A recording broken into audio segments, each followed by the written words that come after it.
Welcome to the overview for managing HSP claims. In this overview, we're going to show the process for creating and submitting a 600 assessment as well as a 640 for a binaural set of hearing instruments, as well as we'll talk about the process for renewing maintenance plans. So we'll begin here in a client profile in the Policies tab. Here we can see that I've already entered HSP voucher number and HSP eligibility number. Of course, you can enter as much information as is appropriate here. It is important that if you do have a DVA number in place, this will affect some of the verifications that counselor performs as you're creating the claim. So if you do have a DVA number, you will get some reminders as to whether the 777 code applies or not. So just depending on whatever you need for this client, of course, you'd have their information in place. I'm going to, in this example, we're going to say we already did the assessment, so we have the results in Counselor, and we're going to move forward to the invoicing process, and this is what's going to enable us to create the claim.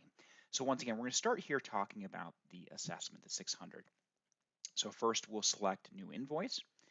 When we get to the New Invoice screen, you do want to make sure that the clinician is set appropriately, right? So if it's someone other than the provider who is creating this invoice, you do want to double check and make sure that it is the person you intend to have on there. You also do want to link this up to the previous visit. So here we can see that we can link this up to the audiological evaluation. Of course, maybe name something different in your account. But the reason this is important is that when you schedule an appointment, you have the option, of course, of selecting a referral type. That referral type on the appointment connects to the visit, which then here we're connecting to the invoice. So this step, what it really does is it links up the original referral source to any dollars that go along with this invoice. And so it allows you to connect the dots, and then from the dashboard and other tools, you can see how much revenue you've derived from specific referral sources. So if, of course, your clinic does not track referral sources, then you would not have to enter this. But in general, it's a good idea to do so. All right, let's jump now down to the invoice status. You're most typically going to leave this as not paid. There are scenarios where you may want to set this as quote. The quote feature lets you keep this invoice essentially kind of off your books, right? It's not reported as specific financial information at this point. It's purely in a quote, kind of a held back status. I just want to differentiate. You can still create an HSP quote form even if your invoice is set as not paid. So this setting is primarily for if you want to keep invoices to not, keep them as not showing up in your sales data, use this. It's not related directly to creating HSP quote forms. Okay, but for long story longer, for the point of this invoice, I'm going to go ahead and select not paid. Then we're going to go ahead and choose the payer. All right, so I'm going to choose HSP. Once again, your list would likely be different than this, but I'm going to go ahead and choose HSP. Then for tax, you do want to make sure you select the tax level. Most commonly, just go ahead and select the GST 10%. This will not apply 10% across the board to any items added to the invoice. What it's going to do is cause counselor to check to see if that specific item, that product or service, has a tax amount associated with it. If so, counselor will go ahead and apply that. If not, of course, then no tax is applied. So once again, go ahead and set this to HSP or your equivalent, and then GST 10%, then click Save. Okay, so this brings us to the next step here, where we can enter any line items or any products and services. In this case, as I mentioned, we're going to enter 600, so I'm going to go ahead and choose the type we have in this account called HSP Services. And then I'll find that 600 first assessment. There we go. And we can see it has now been entered along with the pricing. We can see that the pricing matches the HSP benefit, right? So this means that we're not expecting anything to be paid by the patient for this service. This will be reimbursed by HSP. All right, I'm going to go ahead and click Add. That will add that item to the invoice so we can see it here. Of course, you could enter more on this invoice if needed, but in this case, we're going to say, nope, that's all we need.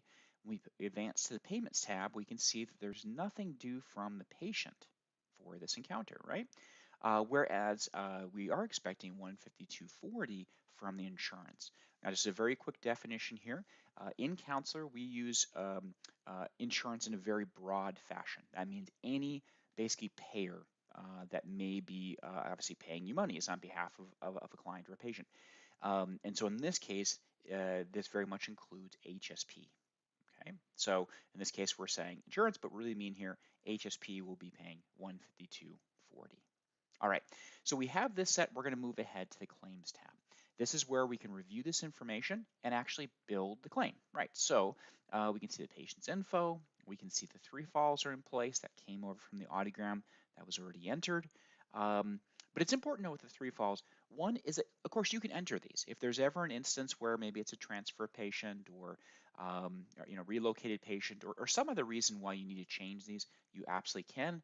Also, if you do not have an audiogram yet in Counselor, you can certainly enter these on the fly. So you would see no values here. You click edit, you enter your 3 falls, and you are ready to go for this claim. But in this case, we have everything we need. We can see a 600 here in the non-fitting claim items with the date of service. We're going to go ahead and just say very simply, ready for export. That'll run a quick check to make sure that there are no concerns about this claim, and then it will take this claim and put it into the HSP batches area. Okay, so let's jump over there. You can see a whole bunch of batches we already have in place, but we're going to look specifically at this one here. This is the one we just created for Samuel for the 600. Now, you can select as many or as few as you want on this list, and this would then comprise the batch file that you then can upload to HSP. So I'm going to go ahead and just take that one and click on Export Selected. This will take that claim, builds the batch, and then you can see here it automatically puts it in your Downloads folder. So this is where you can retrieve it and then upload it to the HSP portal. Now to actually access the HSP portal, you can do so by scrolling down here. Under Actions, there's an option for the HSP portal. So once again, you would launch your portal, log in, upload any batch files that you have created. Once you then receive the response file from HSP, you would of course download that to your computer and then click here to upload the response file, right? So this gives you the ability to pull that information back into Counselor, and then of course, whether you have 1 invoice or 200 invoices that are affected by this response file, they all will be updated straight away, right? So that happens all at once. And of course, you can always look back to previous batches. You could re-download the batch. You can view the details of what's included. So in this case, we can see Samuel was the only patient that was in this claim batch. Okay. All right. So now, let's say we have completed our 600 invoice. We've done any upload we want. I'm going to jump back to this patient's profile so we can look at this process again from the perspective of hearing aids, right? Specifically HSP hearing aids. So I'm going to go ahead and click New Invoice once again. All right, we'll do the same thing here. We'll go ahead and associate this with the original appointment. Once again, we want the dollars related to this invoice to be connected back to that appointment. Obviously, you want to make sure the clinician is who you expect it to be, and we'll set this to not paid, HSP, and leave that at 10%. Okay, so now we have started the process for creating this hearing aid related invoice.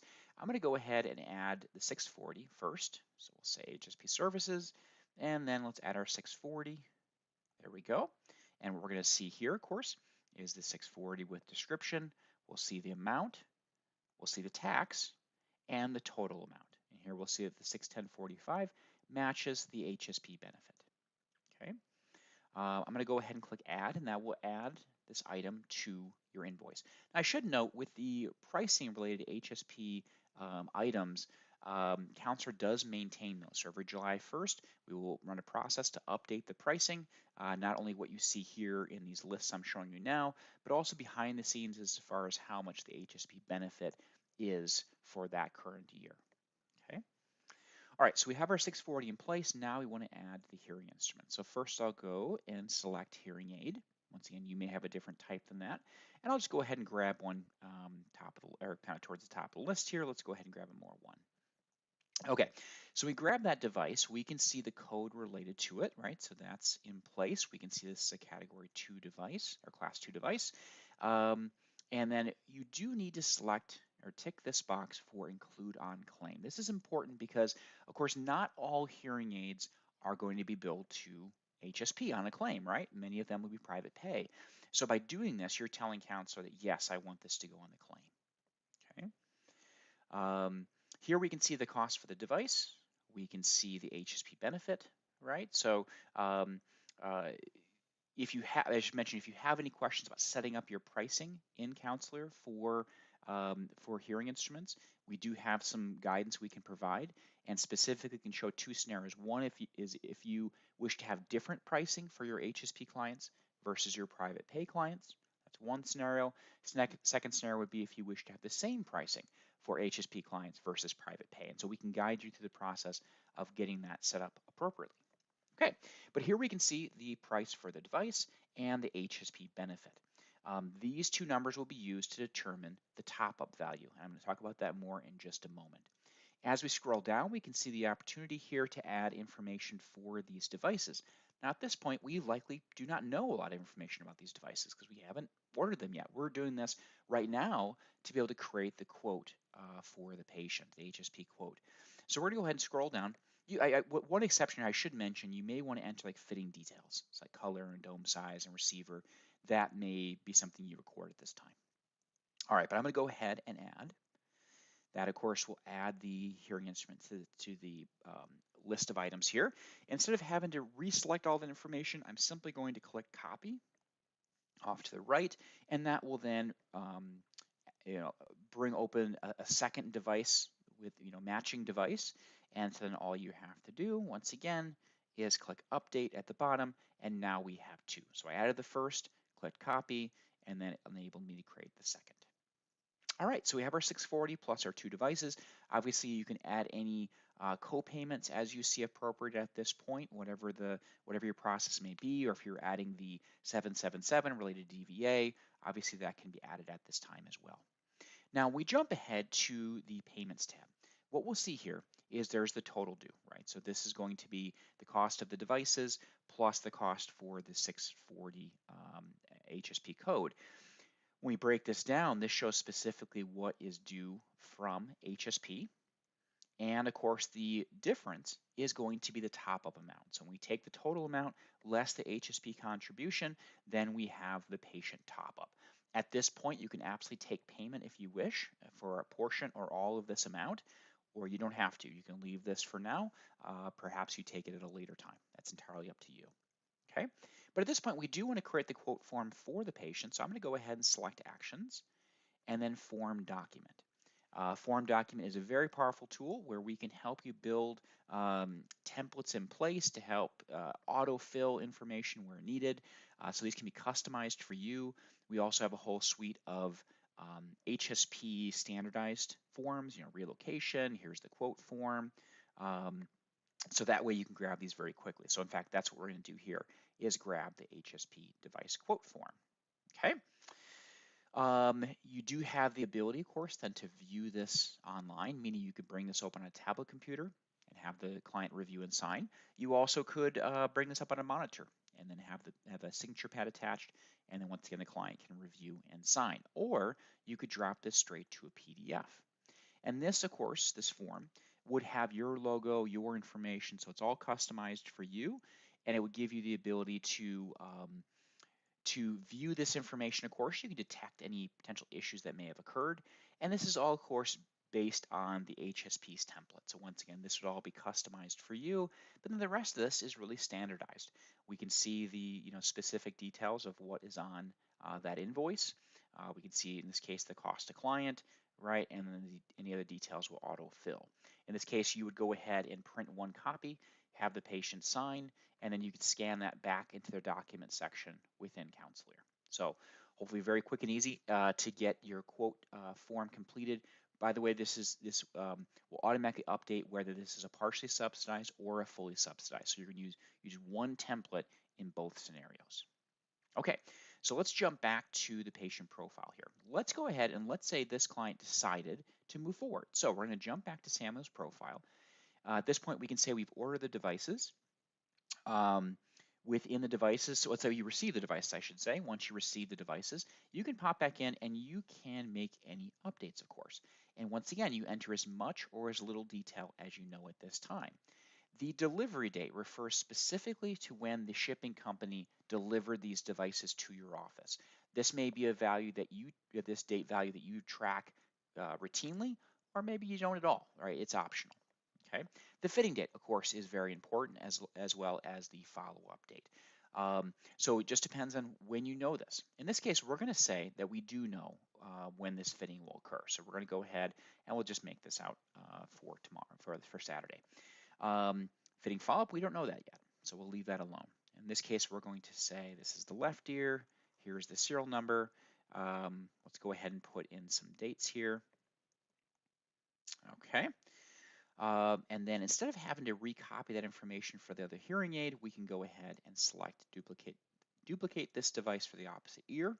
That will then flip this over.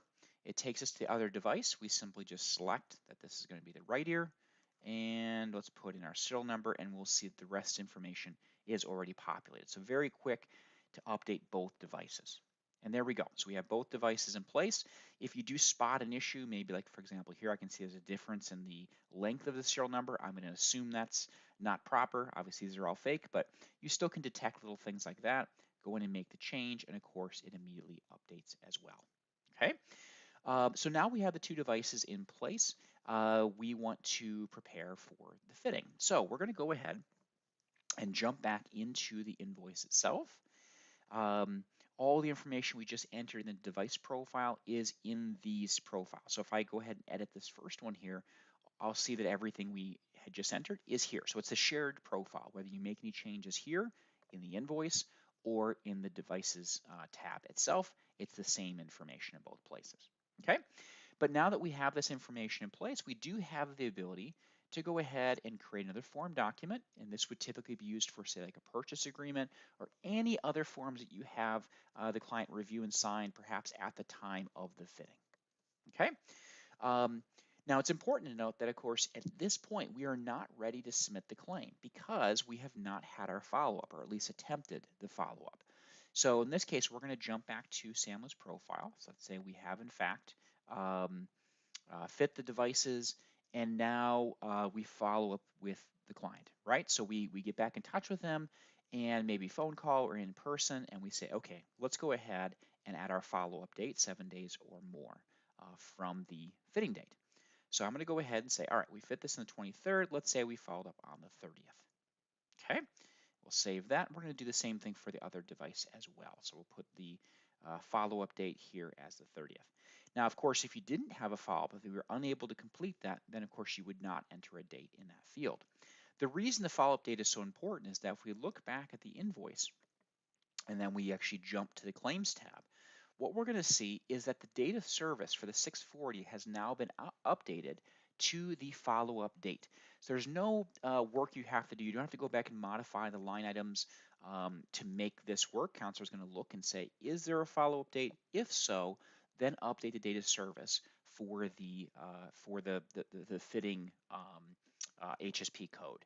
You'll notice, of course, the devices themselves keep the same fitting date, right? So that does not change.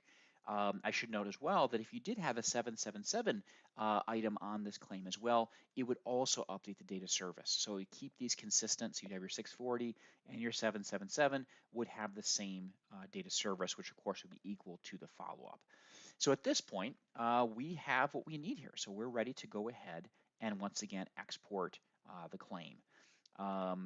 And then, of course, you can go ahead and see this in the HSP batches area, and you follow the same process that we did there previously to get the 600 claim batch created and uploaded to HSP. So same process regardless of whether this is a 600, a 640, a 710, right? That process here remains the same. Okay, so now we're going to jump back to Samla's profile here. And one thing I want to point out right away, back in the Policies tab, is that as we were working in the invoice and claims area, Counselor was automatically updating the client dates area. So based on what was entered, the maintenance plan has been selected and the expiration date is in place. The client last review has been updated automatically. The last fitting date has been updated.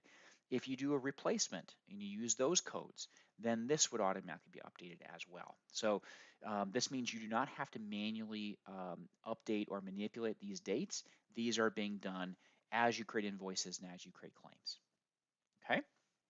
Now the last step in this process is let's just imagine out to the future here when this device, when the maintenance plan is up for renewal. So there is information from the dashboard that shows specifically which maintenance plans for specific clients are up for renewal. Let me just show that really quickly. You can view those plans right here based on different criteria. You can reach out to clients via email. You also can print off letters. If you do send emails either from here or through Council Ear's marketing automation system, the email can include a link that the client can click, which will then say that they accept or they approve the renewal of the maintenance plan. When they do that, you will then see their name here. It shows that they have approved it, and then you can go ahead and process the renewal. So in this case, let's go ahead and look at Rosemary's profile here, and we can see that the maintenance plan or expiration date here actually is not a great example. This one has already been renewed. But let me go ahead and simulate this. I'm going to bring this back a year. Okay. So in this case, we can see that it needs to be renewed. Let me just save that so we have that in place. And so all you have to do then is click renew. You can view the details. You can set a custom expiration date. So depending on, if you want to go from the original date or if you wish to go from today's date, as is typically the case if you're renewing after the fact, after it's already expired, I should say. And so we're going to go ahead and just pick a custom date here. A little far out than I intended. Let's go ahead and let's do the 22nd. There we go. Okay. In that case, then you go ahead and click renew. That will automatically then generate the invoice.